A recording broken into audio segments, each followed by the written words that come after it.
toutes les dernières décennies qu'on a vécues, une de nos visions du monde reposait sur la croyance dans le progrès, dans l'idée que nos enfants vivraient, en tout cas que les enfants vivraient dans un monde meilleur que leurs parents. Alors je voudrais vous poser la question ce soir, on va faire un sondage. Parmi vous, qui pense que vos enfants, si vous avez des enfants, vont vivre dans un monde meilleur que le nôtre, selon vos propres critères, ou pire que le nôtre, selon vos propres critères? Alors, si vous pensez que nos enfants, vos enfants, vont vivre dans un monde meilleur que le nôtre, merci de lever la main. Ah, pas mal, je sais pas, on ne doit pas être à la moitié. Merci beaucoup. Alors maintenant, parmi vous, qui pense que nos enfants, vos enfants, vont vivre dans un monde moins bien ou pire que le nôtre? Si c'est le cas, merci de lever la main. Ah, je me demande si tu veux un petit peu plus. Merci beaucoup. Est-ce qu'il y en a parmi vous qui ont levé la main 2 fois? Oui? Merci beaucoup. Parce que moi, je lève la main 2 fois. Je lève la main 2 fois parce que je crois que nos enfants, et nous aussi, nous allons vivre, voire nous vivons déjà, dans un monde qui va de mieux en mieux, de plus en plus mal, et tout ça de plus en plus vite. Parce que nous vivons dans un monde plus incertain, parce qu'il est devenu chaotique. Et ce que je voudrais partager avec vous ce soir, c'est comment on peut prospérer dans ce monde plus incertain, comment on peut être plus résilient, comment on peut même profiter des crises, et même, on va le voir, comment on peut peut-être plus que jamais réaliser ses rêves. Moi, quand j'avais 36 ans, j'avais pas d'enfant. Et j'en ai toujours pas. Et quand à 36 ans, vous n'avez pas d'enfants, tout le monde autour de vous a des enfants. Hein. Donc tous les dîners, tous les week-ends sont là pour vous rappeler que vous êtes différents. Et moi, du coup, j'ai commencé à me poser cette question de quel allait être mon legs. Qu'est-ce que j'allais laisser à l'univers, puisqu'a priori, je n'allais pas laisser mon ADN, je n'allais pas laisser mes gènes. Et cette question m'a porté et me porte encore aujourd'hui. Moi, j'avais déjà beaucoup voyagé à l'époque, j'avais écrit plusieurs livres sur l'Asie, et de tous mes voyages, j'avais le ressenti, à l'époque c'était une intuition, vous allez voir, je crois qu'on peut mettre des fêtes maintenant, et je vais en mettre, j'avais à l'époque l'intuition que le monde, enfin l'humanité, vivait une transition absolument inimaginable, de par son ampleur, de par sa vitesse, et que cette transition était pleine d'opportunités, si on était capable de la comprendre, et pleine de risques, si au contraire on n'était pas capable de la comprendre. Et donc je me suis dit, ben voilà Bruno, ça va être ça ta mission, il faut que tu comprennes cette transition, et surtout il faut que tu développes les outils pour qu'on soit plutôt du côté des opportunités et un peu moins du côté des risques. Donc j'ai quitté mon travail, j'avais plutôt un bon boulot, j'étais directeur commercial et marketing dans une très grosse boîte, et j'ai commencé à voyager autour du monde, à faire un tour du monde 1 fois par an, à rencontrer des centaines, des milliers, je crois maintenant, de gens qui me semblaient pouvoir m'aider à comprendre ce monde et à trouver les outils. J'ai rencontré des gens super riches, des gens super pauvres. J'ai rencontré des gourous en Inde, des gourous dans la Silicon Valley. C'est pas les mêmes, hein, ils font pas la même chose. J'ai rencontré des artistes, des leaders spirituels, des journalistes de guerre, des membres des forces spéciales. Quand on travaille sur l'incertitude, vous allez voir, je vais partager avec vous des trucs qui m'ont été offerts par des membres des forces spéciales. Et en fait, plus je voyageais, plus je lisais, plus je rencontrais de gens, plus j'avais l'impression que c'était le bordel. Plus j'avais l'impression que le monde allait pas bien et que ça allait pas s'arranger. Jusqu'au jour où j'ai compris que, en fait, derrière ce qui paraissait le bordel, il y avait des schémas cachés. J'ai compris que le chaos, c'est pas le bordel. Et que si on pouvait comprendre ces schémas cachés, eh bien, on allait pouvoir les utiliser pour faire jeune, pour hacker le chaos à son avantage. Et ce que je voudrais partager avec vous ce soir, c'est 3 choses. La première, c'est pourquoi et comment nous vivons dans un monde chaotique ou plus chaotique qu'avant. La deuxième chose, je voudrais partager avec vous, mais qu'est-ce que ça veut dire? Qu'est-ce que ça veut dire le chaos? Enfin, d'une manière qu'on puisse le comprendre et que ça puisse nous être utile. Et puis la troisième chose, c'est la plus importante pour moi, c'est qu'est-ce qu'on fait? Qu'est-ce qu'on fait pour prospérer dans ce monde plus incertain et chaotique? Qu'est-ce qu'on fait, par exemple, pour construire l'entreprise du futur qui nous plaît? Ça marche? Il faut rester avec moi. Première chose, pourquoi et comment le monde est devenu chaotique ou plus chaotique qu'avant? Le monde dans lequel nous vivons est devenu plus chaotique pour essentiellement, pas uniquement, essentiellement 3 raisons.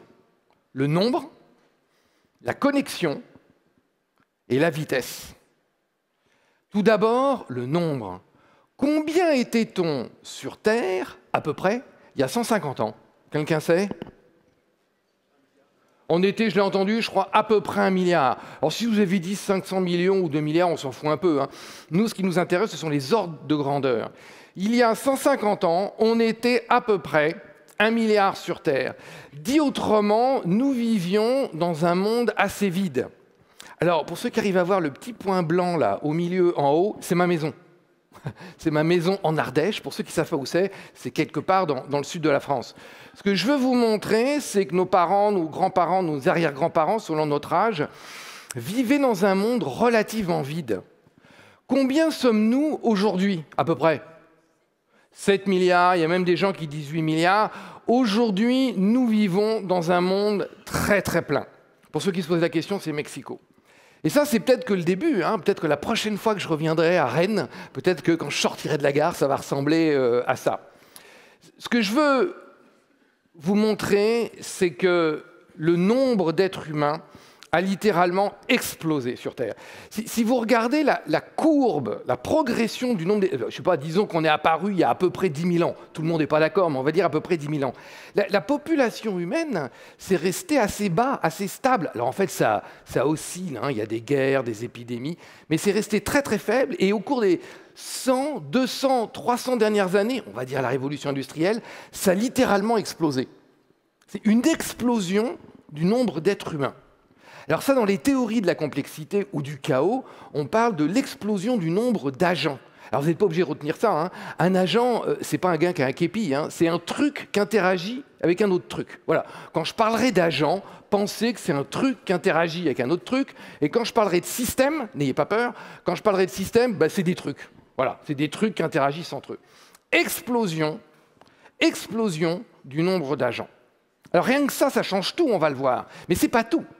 Deuxième chose, explosion de la connexion.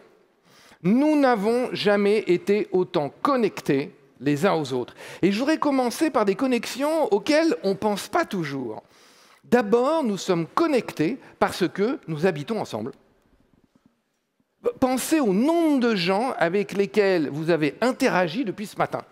Alors c'est peut-être des interactions faibles, poète, poète, pousse-toi de là, laisse-moi passer. Et ce sont des interactions. Moi, pensez, là, je viens de passer le mois d'août dans ma maison, je vous assure, quand il y a une voiture qui passe, on est en mode panique. Tout le monde est à la terrasse pour voir c'est qui. Nous interagissons parce que nous habitons ensemble. Nous interagissons parce que nous allons à la rencontre de l'autre. Les petits points jaunes que vous voyez bouger derrière moi, ce sont des avions. Au moment où je vous parle, au moment où on est tous ensemble, là, il y a à peu près 1 million de personnes qui sont dans les airs, qui sont dans des avions. 1 million. Nous n'avons jamais autant voyagé à la rencontre de l'autre, à l'autre bout du pays, à l'autre bout du continent, à l'autre bout de la planète. Et là aussi, c'est peut-être que le début. La prochaine fois, je pourrais peut-être venir directement depuis ma maison en Ardèche, au parc des expositions de Rennes, avec un drone, j'espère autonome, comme ça je pourrais lire ou faire autre chose. Et quand j'ai parlé de la connexion, à quoi vous avez pensé? Probablement à la connexion numérique, à la connexion digitale. Depuis 2014, il y a plus de téléphones portables sur Terre que d'êtres humains. Je répète, il y a plus de téléphones portables sur Terre que d'êtres humains. Alors peut-être que certains d'entre vous, vous en avez 2, voire peut-être 3, mais ça ne change rien, ça fausse un peu les statistiques, mais ça ne change rien à l'ordre de grandeur. Plus de la moitié de la population humaine est connectée à Internet. Et là aussi, c'est que le début. Alors je ne sais pas, je ne vois pas bien, là, mais peut-être certains d'entre vous, vous n'avez pas besoin de téléphone. Vous avez peut-être, alors en bon français, ça s'appelle un Brain Computer Interface. Et là, je vous ai mis un truc sympa parce que gros. Parce que la réalité, c'est peut-être qu'il y en a parmi vous qui a une puce, là, implantée, qui n'a pas besoin de téléphone. Ce que je cherche à partager avec vous, c'est que nous n'avons jamais été autant connectés. Explosion du nombre d'agents et explosion de la connexion entre ces agents. Alors, pour vous donner une idée, je ne sais pas combien on est, là, on m'a dit 500, peut-être 600, peut-être plus, même avec les gens derrière. Imaginez que nous soyons 7 fois plus. Vous vous souvenez? 1 milliard il y a 150 ans, 7 milliards aujourd'hui. Imaginez que dans la même salle, nous soyons 7 fois plus et qu'on n'arrête pas de communiquer les uns avec les autres. Je ne dis pas que ça serait mieux ou moins bien, je dis que ce serait différent. Ce serait énormément différent. Explosion du nombre d'agents, explosion de la connexion entre ces agents, rien que ça change tout. Alors, là, vous avez l'air gentil, sympa, enfin, en tout cas, personne ne m'a interrompu, mais dans les dîners, quand je suis avec mes amis, là, c'est le moment où il y en a toujours un qui m'interrompt et qui me dit « Mais Bruno, tu nous emmerdes avec tes histoires, là. Tu crois que cette époque est incroyable, qu'on vit une transition inimaginable parce que c'est ton époque. Mais il y a 200 ans, il y a 2000 ans, mais eux aussi, ils croyaient que c'était une époque absolument inimaginable. Alors, si quelqu'un vous dit ça, dites-lui « Oui, parce qu'il a raison. » D'un certain point de vue, nos aïeux, nos ancêtres ont vécu des crises inimaginables, des guerres invraisemblables, des migrations, enfin des épidémies, des trucs invraisemblables. La différence avec la transition que nous sommes en train de vivre tient en 2 mots. La vitesse et l'échelle.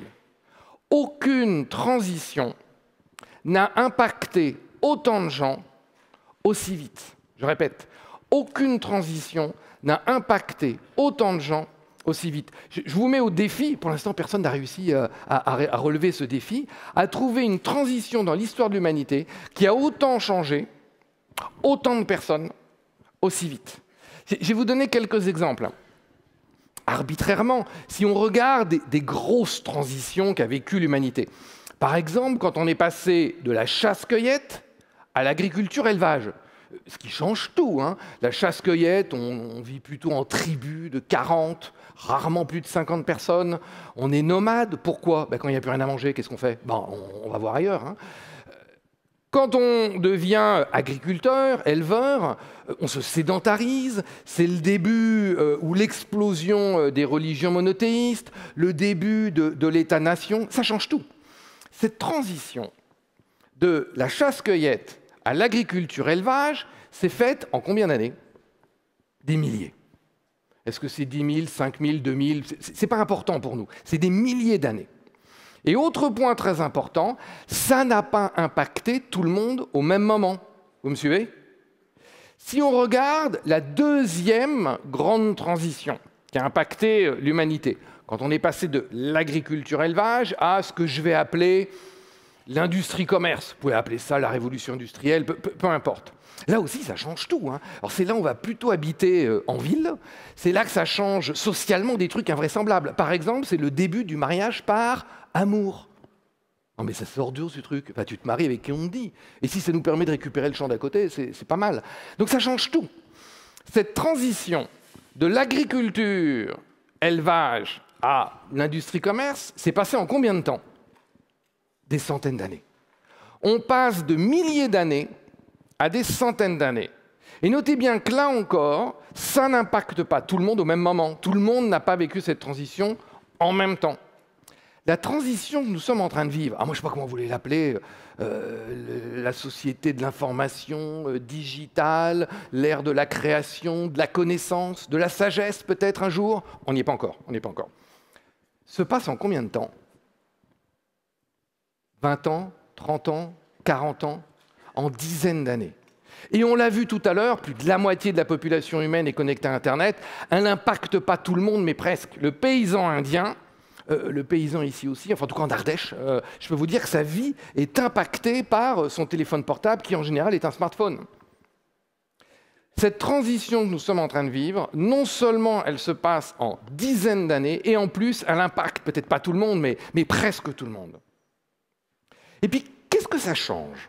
Une transition de milliers ou de centaines d'années, quand on passe à des dizaines d'années, qu'est-ce que ça change? Réfléchissez. C'est l'échelle d'une vie. Avant, ok, il y avait des conflits de génération, mais enfin bon, on avait un peu le temps, quoi. Puis en plus de ça, on l'a vu, ça ne se passait pas partout au même moment. Là, on n'a plus le temps. On n'a plus le temps de s'adapter. Non seulement nous n'avons jamais été aussi nombreux, non seulement nous n'avons jamais été autant connectés, mais en plus, il y a des transitions que nous sommes en train de vivre qui font que ça va tellement vite qu'on n'a plus le temps de s'adapter. Eh bien ça, on va voir que c'est ce qui crée les conditions favorables à un état chaotique. Avant, j'ai cherché, en préparant mon entretien avec vous, à vous montrer 3 technologies qui allaient encore accélérer ces transitions. Alors, ce qui était dur, ce n'était pas d'en trouver 3. Ce qui était dur, c'était de s'arrêter à 3. Alors, par exemple, je vous ai mis la robotique. Je ne sais pas, est-ce que vous avez envie que ce gars-là, cette boîte de conserve, s'occupe de vos enfants après l'école? Ou de vous, quand vous serez plus âgé? Parce que c'est ça les questions qu'on va avoir à se poser. La génétique. La génétique. Aujourd'hui, avec un kit CRISPR, alors si vous ne savez pas ce que c'est pas grave, hein, mais c'est un truc qui sert, c'est comme des ciseaux, quoi, qui sert à découper l'ADN. Ça coûte 150 € sur Internet. Pour 150 € sur Internet, dans votre cuisine, vous pouvez modifier la vie ou créer la vie. Il faut faire quelques tutoriels sur YouTube quand même. Hein. 150 €. Retenez pas tous ces trucs-là, je veux simplement que vous reteniez les potentiels d'accélération. Et puis je voulais aussi vous parler de l'intelligence artificielle, parce que tout le monde en parle, et aussi parce que c'est un très bon exemple, un peu comme l'explosion de la population humaine, on peut parler d'explosion d'intelligence artificielle. Imaginez une boîte noire, ça ressemble plus à ça, hein, mais imaginez une boîte noire qui sait apprendre à apprendre. Attendez, si elle sait apprendre à apprendre, ça veut dire qu'elle va apprendre de mieux en mieux, de plus en plus vite. Vous me suivez? Il y a explosion. Tout à l'heure, je parlerai de auto-amplification. Si vous êtes matheux, vous pourrez parler de trucs exponentiels. Explosion de l'intelligence artificielle. Alors le truc qui est intéressant, c'est pas est-ce que c'est l'intelligence artificielle qui va changer le monde, ou la robotique, ou les neurosciences, ou je sais pas trop quoi encore. Non, c'est tout ça. Comment l'intelligence artificielle accélère la robotique, comment la génétique accélère l'intelligence artificielle, etc., etc., etc. Augmentation du nombre, explosion du nombre d'êtres humains. Nous n'avons jamais été aussi nombreux. Explosion de la connexion entre tous ces agents, entre tous ces êtres humains, et accélération. Aucune transition n'a touché autant de gens aussi vite. Eh bien ça, c'est ce qui crée les conditions favorables à ce que j'ai appelé, que je vais continuer à appeler le chaos, du point de vue scientifique, ou à l'état chaotique. Alors je voudrais vous montrer maintenant, deuxième partie, je voudrais vous montrer maintenant c'est quoi le chaos du point de vue scientifique. Alors vous avez le droit de mettre ce que vous voulez derrière l'idée de chaos. Moi, ce que je voudrais, c'est simplement vous montrer ce soir qu'est-ce que ça veut dire pour les scientifiques. Pour les scientifiques, le chaos, c'est ni bien ni mal. Le chaos, c'est un état. C'est l'état d'un système. Vous vous souvenez, le système, c'est des trucs qui interagissent avec d'autres trucs. Je suis un système, votre corps est un système, votre entreprise est un système, nous tous, nous sommes un système, Rennes est un système, l'humanité est un système. Des trucs qui interagissent avec d'autres trucs. Un système peut avoir plusieurs états, comme l'eau. L'eau peut avoir plusieurs états. L'eau peut être liquide, l'eau peut être solide, l'eau peut être gazeuse. Alors on n'y pense pas parce qu'on n'a pas besoin, c'est automatique.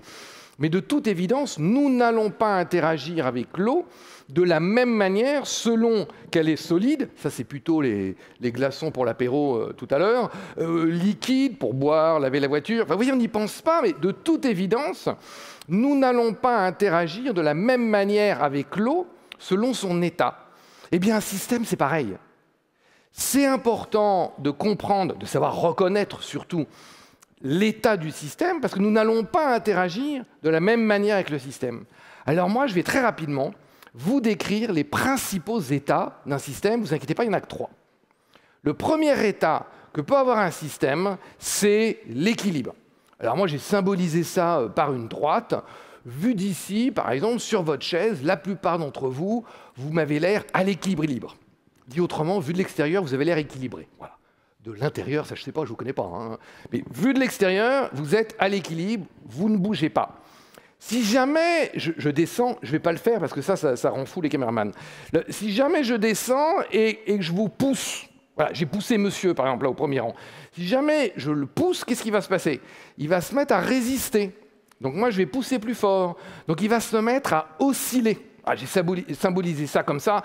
Dans la vraie vie, c'est peut-être pas aussi régulier et symétrique. Mais vous voyez l'idée, quoi, comme une balançoire. Quand je pousse la balançoire, elle oscille pas trop loin de l'équilibre. Et quand j'arrête de la pousser, qu'est-ce qu'elle fait? Elle revient à l'équilibre. Il y a des forces de réaction. On appelle ça des boucles de rétroaction négative. Retenez pas ça. Hein. La balançoire ne s'éloigne pas de l'équilibre et revient à l'équilibre. Imaginez un thermostat. Quelque part dans cette grande salle, il doit y avoir un thermostat. Le thermostat, qu'est-ce qu'il fait?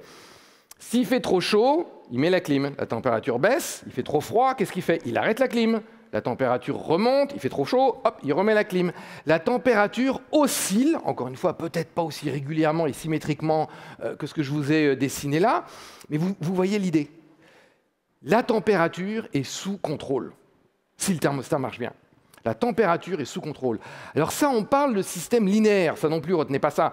Retenez qu'un système linéaire, c'est un système, une fois qu'on l'a compris, on peut le prévoir. Imaginez une nouvelle boîte noire, quand je mets 1, il sort 10. Quand je mets 2, il sort 20. Quand je mets 3, il va sortir combien? Bravo, il va sortir 30. Alors là, je vous ai pris un truc super simple. Mais par exemple, prenons un Airbus, c'est un truc compliqué. Maintenant, si je l'ai bien compris, je suis capable de le prévoir. Normalement, si tout va bien, quand je pousse ce bouton, il se passe ce que j'ai envie qu'il se passe. Nous, on est très habitués à interagir, à comprendre, à analyser des systèmes linéaires. Parfois très compliqués, mais en tout cas, une fois qu'on les a compris, on peut les prévoir. Retenez, système linéaire à l'équilibre. Alors l'équilibre parfait, c'est la mort. Hein. En général, on bouge un peu quand même sur sa chaise. Système qui oscille pas trop loin de l'équilibre, et retenez que c'est un système, une fois qu'on l'a compris, on peut le prévoir. Ce qu'on apprend des théories du chaos, c'est qu'à partir d'un certain point, qui s'appelle en français le point de déclenchement, qui est également connu sous son nom anglais de tipping point, le système peut sortir de l'équilibre. Et là, on va avoir des phénomènes qu'on appelle d'auto-amplification. Je reprends mon exemple du thermostat. Le thermostat est cassé, il est devenu fou. Qu'est-ce qui se passe? Il fait trop chaud, il met la clim. Il fait trop froid, qu'est-ce qu'il fait? Eh bien, il remet la clim un peu plus forte. Il fait encore plus froid, beaucoup trop froid, qu'est-ce qu'il fait? Il remet encore plus de clim. Plus il fait froid, plus il fait froid. Ça marcherait dans l'autre sens, plus il fait chaud, plus il fait chaud. Parce que nous sommes dans un monde où il n'y a jamais eu autant d'agents, où on n'a jamais été autant connecté, que le système, entre guillemets, n'a pas le temps de revenir à l'équilibre, tellement que les choses changent vite, eh bien, il a plein de phénomènes comme ça dits d'auto-amplification. Si vous voulez appeler ça le boule de neige, c'est pareil. Plus la boule de neige elle est grosse, plus elle grossit. Je vais vous donner des exemples. Par exemple, aujourd'hui, je peux dire, plus on est sur Facebook, plus on est sur Facebook. Ben oui, attendez, on est tous là, allez, même tout le monde là, 600, 700 personnes sur Facebook, tout le monde s'en fout, on va peut-être avoir 3 collègues, 2 cousins qui vont venir, mais s'il y a plus de 2 milliards d'utilisateurs actifs, tout le monde veut venir sur Facebook. Il y a quelques récalcitrants, hein, je suis sûr qu'il y en a dans la salle, mais vous voyez l'idée. Plus on est sur Facebook, plus on est sur Facebook. De la même manière, à votre avis, quand on a atteint cette phase-là d'auto-amplification, plus on est riche, plus on devient, plus on est pauvre, plus on devient pauvre. Il y a des phénomènes comme ça d'auto-amplification. Il y a une ONG qui s'appelle Oxfam. Tous les ans, depuis quelques années, ils publient, à l'époque de Davos, le Forum économique mondial en Suisse, ils publient leur estimation de combien de personnes sur Terre ont autant de richesses que la moitié la plus pauvre, on va dire 3,5 milliards. Alors vous avez le droit de ne pas être d'accord avec leur méthode d'estimation, mais nous on s'en fout. Hein. Nous, ce qui nous intéresse, ce sont les ordres de grandeur. Vous savez combien cette année, donc en 2019, leur estimation, combien de personnes ont autant de richesses que la moitié la plus pauvre? C'est 26 personnes. Encore une fois, vous avez le droit de ne pas être d'accord avec leur méthode de calcul, mais on s'en fout. Ce qui est intéressant, c'est que l'année dernière, avec la même méthode de calcul, en 2018, c'était 67, je crois. Ça a été divisé par plus que 2 en un an. Plus on est riche, plus on est riche. Alors on peut continuer, je vais terminer par un dernier exemple. Par exemple, ici, je peux vous dire, quand il y a les phénomènes comme ça d'auto-amplification, je peux dire, plus on est intelligent, plus on devient intelligent. Ben oui, imaginez aujourd'hui, dans votre téléphone, attendez, j'ai discuté avec des parents, des amis qui ont des enfants, et on se souvenait, moi j'ai plus de 50 ans, je me souviens avant le bac, La grande discussion, c'était est-ce qu'il faut autoriser les calculatrices? Alors, il y a eu deux époques. Première étape, j'en vois qui me regardent, mais tout de suite, ça permet de voir les âges. Là, hein. Alors, il y a la première discussion, c'est est-ce qu'on y a droit en classe, et après, est-ce qu'on y a droit à l'examen? Donc ça, c'est venu après. Et un des grands arguments, moi, je me souviens, des parents à l'époque, c'était « Mais attends, si tu n'as pas de calculatrice, comment tu vas faire? Et si elle tombe en panne, comment tu vas faire ?» Alors, pour ceux qui ont des enfants, hein, vous savez que ça n'arrive pas puisqu'ils se couchent avec. Hein, donc ils ne risquent pas de se retrouver sans téléphone. Et leur téléphone qu'ils ont dans la poche a à peu près, j'ai vérifié hier, 1000 fois la capacité de calcul de tous les ordinateurs de la NASA quand on a envoyé un être humain sur Terre. Sur la Lune, pardon. Sur la Lune, oui, c'est plus excitant. Aujourd'hui, avec votre téléphone, vous avez accès à la quasi-totalité de l'information du monde. Vous pouvez, un gars qui est dans un village au fin fond de l'Afrique avec un smartphone à 50 $ ou 50 €, il a accès gratuit aux cours des plus grandes universités mondiales. Si vous savez comment accéder à la bonne information, comment l'analyser, comment la sélectionner, comment la traiter, plus vous êtes intelligent, plus vous êtes intelligent. Alors notez bien que ça marche aussi dans l'autre sens. Hein, vous me suivez? Ah oui, plus on est con, plus on est con. Attendez, et alors ça, voilà un autre phénomène d'auto-amplification. C'est Facebook. Qu'est-ce qui veut l'algorithme de Facebook? Qui est un des algorithmes d'intelligence artificielle les plus poussés au monde, puisqu'il y a plus de 2 milliards de volontaires qui travaillent gratuitement pour lui, dont certains, j'en suis sûr, dans la salle. Qu'est-ce que veut l'algorithme de Facebook? C'est que vous passiez du temps sur Facebook. Pour récupérer vos données, vous donner des pubs, etc. Mais le premier but, c'est l'économie de l'attention, c'est que vous passiez du temps sur Facebook. Donc, qu'est-ce qu'il fait Facebook? Imaginez, je ne sais pas, vous êtes plutôt à droite politiquement. On va voir que ça marche aussi à gauche. Hein. Donc, qu'est-ce qu'il fait? Il regarde. Alors ça, bon, si vous l'avez liké ou partagé, alors là, vous êtes mort. Hein. Mais il n'y a même pas besoin de ça. Pour ceux qui connaissent Facebook, les autres, vous irez vous faire expliquer. Quand vous regardez, vous faites défiler là, les infos, ben, dès que vous ralentissez, l'algorithme se dit « Ouh, ça a l'air de lui intéresser ». Alors dès que vous lissez un truc un peu à droite, qu'est-ce qu'il fait? Mais il vous en remet un peu plus à droite, parce que vous avez l'air d'aimer ça. Plus vous êtes à droite, plus vous devenez à droite. Plus vous êtes à gauche, plus vous devenez à gauche. Phénomène d'auto-amplification. Alors, dans les théories du chaos, c'est un autre nom, ça. Quand un tout petit truc s'amplifie, s'amplifie, s'amplifie, s'amplifie, s'amplifie, ça s'appelle l'effet papillon, hein, je l'ai entendu, on va y revenir. Ça, l'effet papillon, ou l'effet boule de neige, ou l'effet plus t'es con, vous l'appelez comme vous voulez, on va voir que c'est un des secrets, il n'y en aura pas 36, il y en aura 2, un des 2 secrets qu'on va utiliser pour hacker le chaos à notre avantage. Alors normalement, à ce stade-là, vous devriez avoir une question, c'est qu'est-ce qui se passe après? Et bien voilà. Il y a deux possibilités. La première, j'ai commencé par la mauvaise nouvelle hein, pour qu'on puisse terminer par la bonne et travailler sur la bonne. La mauvaise nouvelle, c'est qu'il peut y avoir ce qu'on appelle un effondrement. Pour ceux qui ont fait des études scientifiques, c'est le 2e principe de la thermodynamique. Pour les autres, tout redeviendra poussière. Bon, sinon, si vous avez une maison, normalement, vous devriez comprendre. Hein. Si vous ne vous occupez pas de votre maison, vous revenez 20 ou 30 ans après, elle ne serait peut-être pas effondrée, mais elle ne sera pas en bon état. Alors, il n'y a pas que les maisons qui s'effondrent, hein. Les civilisations s'effondrent. On pense qu'on en est, d'après ce qu'on sait, on va peut-être découvrir d'autres civilisations qu'on ne connaît pas encore. D'après ce qu'on connaît, on pense qu'il y a 7 ou 8 civilisations qui se sont déjà effondrées. Quelle est la première ville dans l'histoire de l'humanité à avoir atteint une population de 1 million d'habitants? Ce qui est une indication du niveau de complexité qu'ils avaient atteint. Il faut quand même nourrir 1 million d'habitants, transporter 1 million d'habitants, amener de l'eau, enfin, etc., etc. La première ville, autant qu'on sache, là aussi c'est pareil, il y a peut-être des civilisations qu'on ne connaît pas encore, on va découvrir. Mais enfin, eux, ils marquaient tout, donc on sait bien, c'est Rome. Rome est a priori, autant qu'on sache aujourd'hui, la première ville à avoir atteint 1 million d'habitants. Pourquoi je vous donne cet exemple? Parce que quand Rome s'est effondrée, à peu près 450 après Jésus-Christ, quand Rome s'est effondrée, en 50 ans, la population est passée de 1 million d'habitants à 50 000. 1 million, 50 000. Quand ça s'effondre, ça s'effondre. Alors notez bien quand même 2 choses. C'est qu'à l'époque, ça a pris 50 ans. Rome ne s'est pas fait en un jour, il ne s'est pas défait en un jour.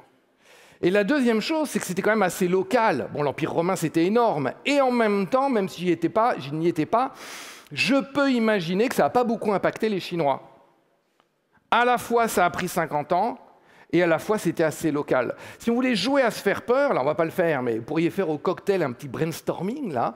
S'il fallait trouver des idées, des raisons pour lesquelles la civilisation d'aujourd'hui pourrait s'effondrer, eh ben, probablement que ça ne prendrait pas 50 ans, et vu notre connexion, vu le nombre, eh ben, ça ne serait pas localisé non plus. Ça, c'était la mauvaise nouvelle. C'était la mauvaise nouvelle.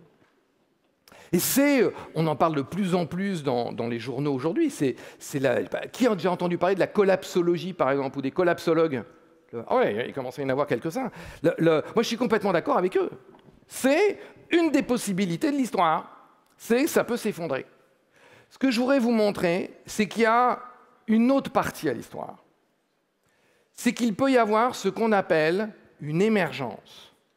C'est-à-dire qu'un nouveau système, un nouvel équilibre, on pourrait dire, peut émerger, toujours plus complexe que le précédent. Je vais vous expliquer ce que ça veut dire. Toujours plus complexe que le précédent. C'est-à-dire que, d'après les théories du chaos, à la fois, une plus grande partie de l'humanité qu'on connaît peut s'effondrer, et d'après les théories du chaos, un nouveau système, une nouvelle manière de vivre ensemble peut émerger, où on pourrait vivre à 7, 8, 9, je ne sais pas combien, 10 milliards sur Terre, où nos enfants auraient accès à une éducation de qualité, où ils apprendraient ce qu'ils ont envie de faire, et ça tombe bien, ça serait ce dont on aurait besoin, accès à de la nourriture de qualité, des soins de qualité, etc. Alors, là, quand je raconte ça, c'est pareil, dans les dîners, les gens me disent « Mais Bruno, tu es un doux rêveur ». Alors notez bien que comme insulte, il y a pire. Hein. Donc je l'accepte bien volontiers, d'autant plus que je vais vous parler de l'importance du rêve tout à l'heure. Sauf que nous sommes le résultat de ces émergences. Je vais vous donner juste un exemple. De l'atome à la molécule, de la molécule à la cellule vivante, de la cellule vivante à l'organisme vivant, jusqu'à ce que certains veulent croire être l'état ultime de la complexité, l'être humain. C'est challengeable, hein. Il va peut-être y avoir quelque chose après. Alors, qu'est-ce que c'est que la complexité ? Même si vous n'êtes pas biologiste, vous savez qu'une molécule, c'est quoi? C'est des atomes. Et qu'en même temps, ce n'est pas qu'un tas d'atomes par terre. Il y a un petit truc en plus. Eh bien, la complexité, c'est le petit truc en plus. Moi, quand je vous vois là, j'ai une partie de moi qui sait que vous êtes des molécules, voire des tas d'atomes, et pourtant, il me semble que vous avez un petit truc en plus.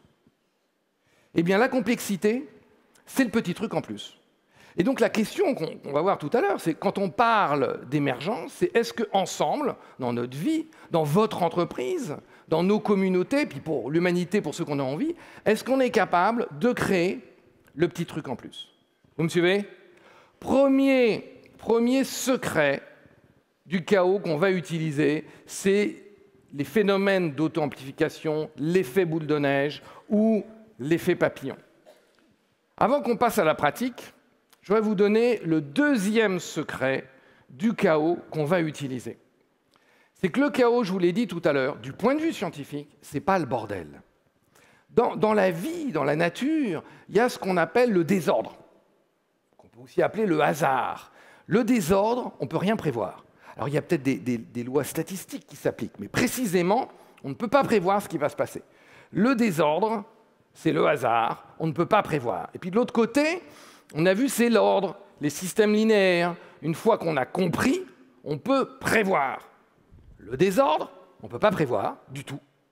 L'ordre, on peut parfaitement prévoir.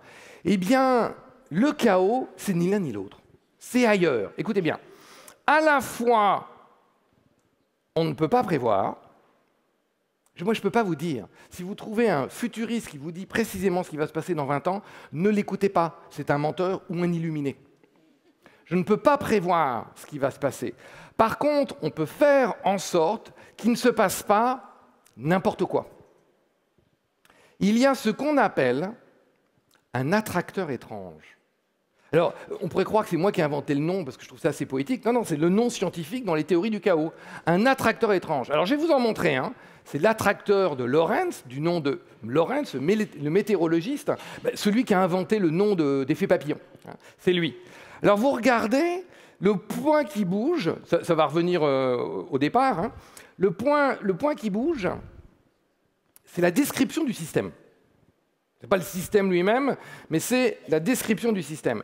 Si vous regardez bien, le petit point ne repasse jamais deux fois au même endroit. Sauf quand ils se croisent pour les plus pointilleux, mais il ne repasse jamais deux fois au même endroit. Je ne peux pas prévoir où sera le système le coup d'après. Et en même temps, vous voyez qu'il y a quand même un pattern, un schéma. Enfin, un enfant de 5 ans est capable de le reconnaître.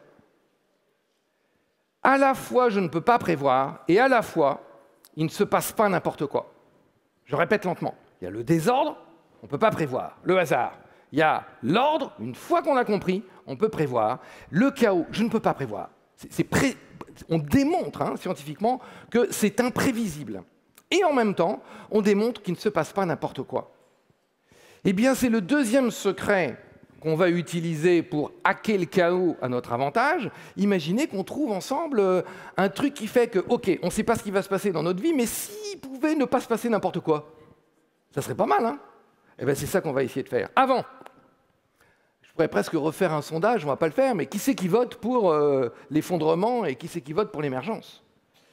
Et là, je voudrais vous dire, moi, c'est ce qui me fait lever le matin. Je vous ai dit, moi, je suis pote avec les collapsologues, ceux qui nous expliquent que tout le monde dans lequel on va s'effondrer, et ils ont raison, leurs démonstrations sont valables. Et je pense qu'on est là. Il y a plein de domaines dans lesquels on a dépassé le tipping point. Et donc la question, c'est est-ce que c'est ce qu'on veut, quoi, se préparer à l'effondrement? Ou est-ce qu'on veut ensemble favoriser des émergences, encore une fois, dans sa vie, dans son entreprise, dans ses communautés, et pour ceux qu'on a envie, pour l'humanité. Et ça m'amène à la troisième et dernière partie de ce que je voudrais partager avec vous. C'est qu'est-ce qu'on fait? Qu'est-ce qu'on fait pour prospérer dans ce monde chaotique, pour profiter des crises, pour être plus résilient aussi? Eh bien, le premier truc qu'on fait, c'est qu'on ne fait pas ça. C'est-à-dire qu'on ne fait pas du plus compliqué. Que vous discutiez avec les spécialistes de la complexité, des théories du chaos, ou les membres des forces spéciales, ils vous diront « Attends, quand c'est super chaotique, cherche pas à faire plus compliqué. » Au contraire, à la complexité et au chaos, on répond par la simplicité, je l'ai entendu. Moi, je vais vous donner deux outils, ou deux familles d'outils. Alors, vous n'allez pas être étonnés, on va les appeler autrement. Mais à partir de maintenant, vous allez reconnaître que qu'est-ce qu'on va utiliser? L'attracteur étrange et les phénomènes d'auto-amplification, c'est-à-dire l'effet papillon. Et je vais appeler ça maintenant l'importance d'avoir un rêve, une vision. Et l'importance de mettre en place des petites routines, des petits process, des petites habitudes, des petits rituels qui, par phénomène boule de neige, d'auto-amplification, peuvent favoriser des émergences. On va y revenir. D'abord, l'importance du rêve, de la vision. Dans le monde d'avant, il y a 50 ans, 100 ans, si vous étiez fils d'agriculteur en Bretagne, statistiquement, qu'est-ce que vous alliez faire dans la vie? Agriculteur. Alors, je sais bien, les Bretons, c'est des aventuriers, il y en a quelques-uns qui sont partis à l'autre bout du monde, mais vous voyez, statistiquement, ça n'était pas représentatif. Statistiquement, notre vie était guidée. Il n'y avait pas énormément d'incertitudes. Il y en avait, des guerres, des maladies, encore une fois. Mais sur le choix de la vie, il y en avait assez peu. Et du coup, il y avait assez peu de liberté aussi. Aujourd'hui, mais qu'est-ce qu'ils vont faire, nos enfants, vos enfants? On ne sait même pas si nos métiers vont encore exister. Probablement pas. Probablement pas. Donc, si le rêve, c'était un truc cool avant, c'était bien d'avoir un rêve, et c'est les gens dont on parle aujourd'hui, dont on a fait des livres, des légendes, ça n'était pas indispensable. On pouvait vivre sans. Aujourd'hui, dans le monde d'aujourd'hui, si vous n'avez pas de rêve, mais vous êtes la coquille de noix au milieu de l'Atlantique en pleine tempête. Et on va rester sur cet exemple de la navigation. Le monde d'avant, c'est le ferroviaire. Vous prenez le train. Moi, quand je bosse à Paris, que je veux rentrer chez moi en Ardèche, je prends le TGV, gare de Lyon, et je m'arrête à Valence TGV. Il y a assez peu d'incertitudes. Alors, je sais en ce moment, là, demain, il y a les grèves. Il y a un sanglier aussi, l'autre fois, qui a arrêté mon TGV. Mais enfin bon, vous voyez, quoi, le niveau d'incertitude est assez limité quand même. Le niveau de liberté aussi. Si jamais à mi-chemin, là, vers la Bourgogne, je vais voir le contrôleur et je lui dis « Attendez, j'ai changé d'avis, je voudrais aller à Rennes ». Mais il me dit, mais pas de problème, hein, vous remontez à Paris, vous allez gare Montparnasse et vous prenez un autre TGV. Vous voyez, incertitude limitée, liberté limitée. Aujourd'hui, vous êtes le bateau. Le bateau. Alors, pas un énorme ferry, mais vous êtes, je ne sais pas s'il y en a qui ont des petits bateaux, des voiliers. Bah, tiens, ceux qui ont des voiliers, là, ou un petit bateau au port, si vous montez sur votre bateau dans le port et que vous ne faites rien, qu'est-ce qui se passe? Rien. Oui, moi je peux vous dire, dans le train, mais c'est ce que j'adore dans le train, je peux dormir, lire, même si je ne fais rien, le train, il m'emmène à Rennes, hein, je vous assure. Alors que dans votre bateau, si vous n'avez pas une intention, si vous n'avez pas un rêve, vous n'irez nulle part.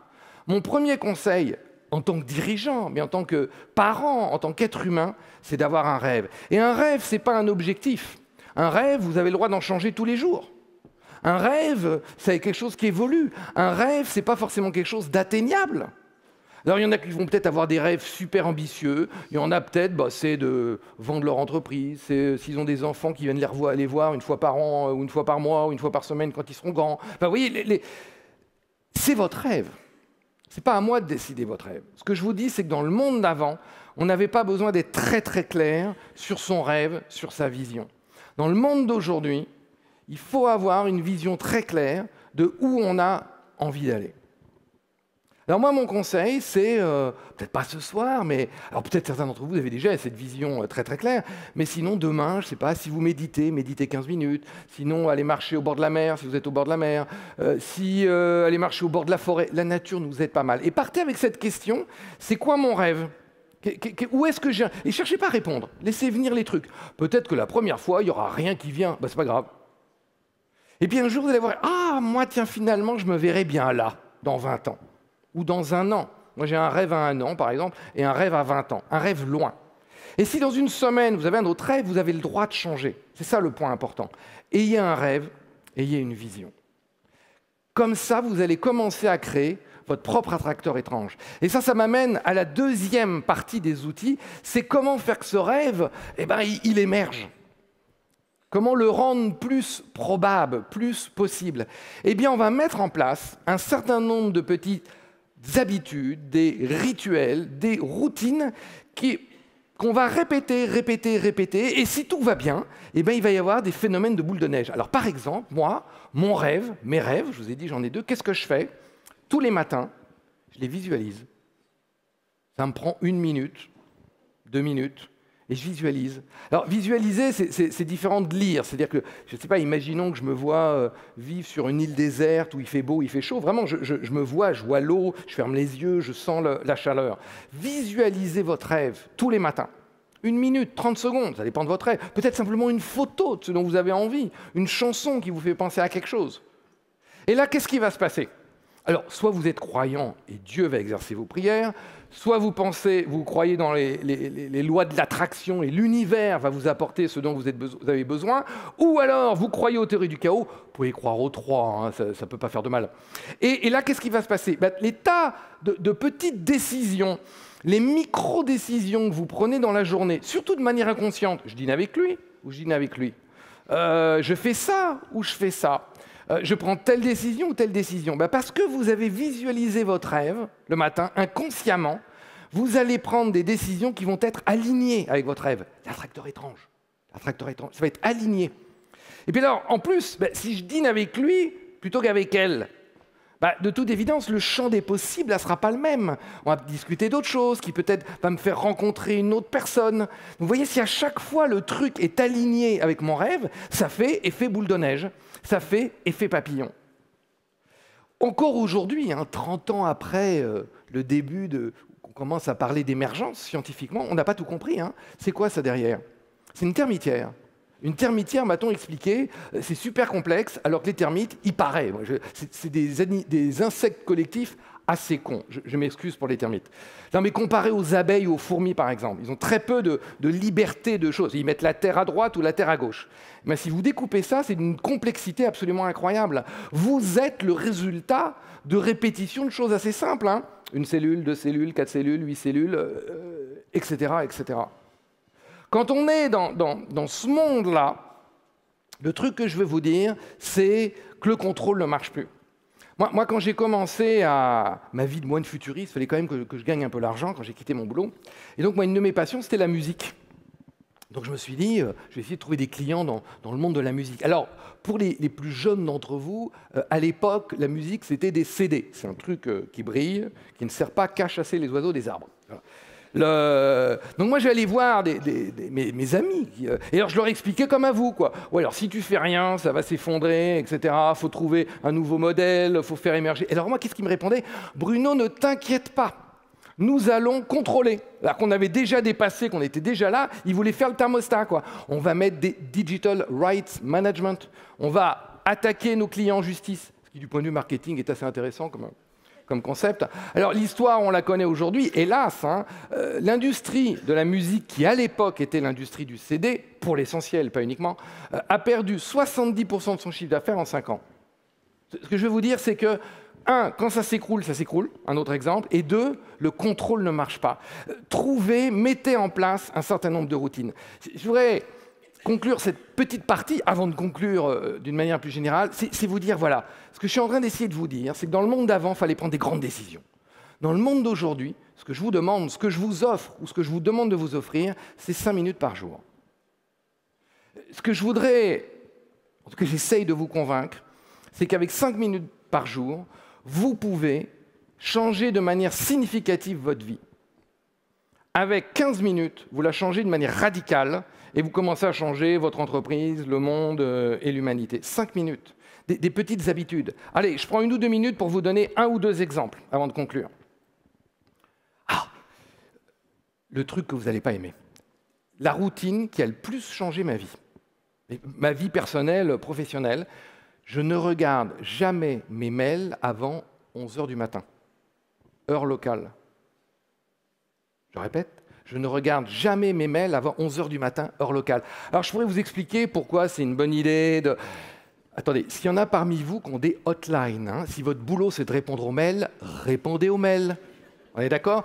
Maintenant, si votre boulot, par exemple, c'est de diriger une entreprise, vous avez peut-être des trucs plus importants à faire. Par exemple, définir votre rêve, le partager avec vos collaborateurs, plutôt que gérer les priorités des autres.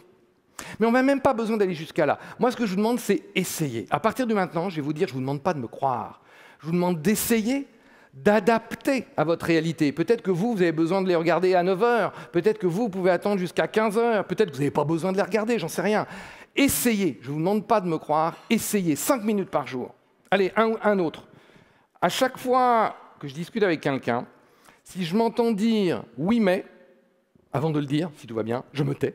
Et à la place, j'essaye de dire « oui, et ». Oui, mais, en logique, pour les ingénieurs, en logique, oui, mais, c'est équivalent à non parce que.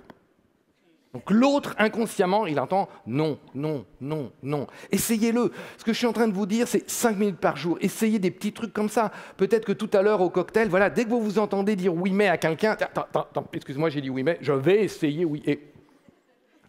Ce que je suis en train de vous dire, c'est plein de petits trucs. Allez, un dernier. Moi, par exemple, un autre qui a changé ma vie, plus personnel, c'est l'exercice de gratitude. Tous les matins, c'est mieux de le faire le soir. Mais moi, j'y arrive pas. Alors j'ai adapté, je le fais le matin. Tous les matins, je me dis, pourquoi 3 trucs pour lesquels j'éprouve de la gratitude. Hier à Rennes, une audience extraordinaire. Vraiment, ils étaient merveilleux, ils ont posé des questions après incroyables. J'ai de la gratitude, voilà. Eh bien ça, toutes les études montrent qu'au bout de 3 semaines, ça change votre manière de voir la vie. Alors moi, je ne sais pas vous, mais moi, quand je rencontre un gars dans la vie qui me dit « ça va te prendre 20 secondes, 5 minutes en tout, et ça va changer ta vie », moi j'essaye. Je vous demande d'essayer, je ne vous demande pas de me croire, changer des petites routines, des petites habitudes. Après, on pourra ensemble discuter, peut-être trouver d'autres exemples. Ce que je veux vous montrer, c'est qu'il y a 2 mondes, quoi. Il y a le monde linéaire, et ça marche pour plein de trucs. On n'a pas besoin, pour décrire le comportement de votre chaise, des théories du chaos. Et parce qu'on est beaucoup plus nombreux qu'avant, beaucoup plus connectés, que des tas de choses vont beaucoup plus vite qu'avant, eh bien, il y a des tas de phénomènes d'auto-amplification. Le thermostat est cassé, le contrôle ne marche plus. Il y a ce qu'on appelle des phénomènes boule de neige, des effets papillons. Et c'est ça que je voudrais vous dire. Moi, souvent, je travaille avec des organisations, des petites entreprises, par exemple. Alors, quand je travaille avec des petites entreprises, ils me disent « Oui, Bruno, c'est sympa ce que tu dis, mais tu sais, nous, on est tout petits. On ne peut pas changer le monde. » Alors, il faut que je vous dise un truc, c'est que je travaille aussi avec des très grosses boîtes.